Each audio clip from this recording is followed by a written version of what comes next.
मित्रांनो, ज्ञानेश्वर महाराजांची तसेच संत तुकाराम महाराजांची पालखी सोलापूर जिल्ह्यामध्ये लवकरच आगमन करणार आहे। तसेच या पालखी आल्यानंतर जवळ आल्यामुळे मोठ्या प्रमाणात भाविक भक्तांनी पंढरपूरमध्ये गर्दी करण्यास सुरुवात केली आहे। दर्शनासाठी 15:07 पर्यंत लाईन गेलेली आहे, आपण पाहू शकताय। आणि आपण पाठीमागे बघू शकता की मोठ्या प्रमाणात आणि विद्युत रोषणाई मोठ्या प्रमाणात केली आहे संपूर्ण मंदिरामध्ये।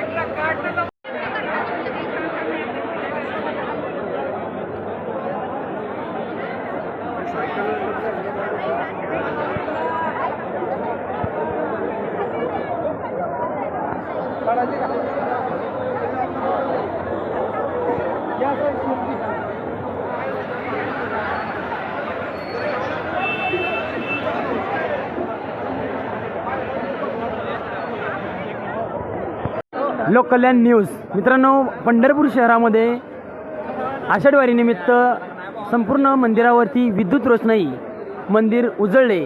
तसेच विठुरायाचा प्रसाद घेण्यासाठी भाविक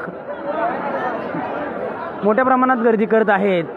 तसेच वारी पालखी जवळ पंढरपूरच्या जवळ येत आहे, त्यामुळे भाविकांनी मोठ्या प्रमाणात पंढरपूर शहरामध्ये गर्दी करत आहेत दर्शनासाठी।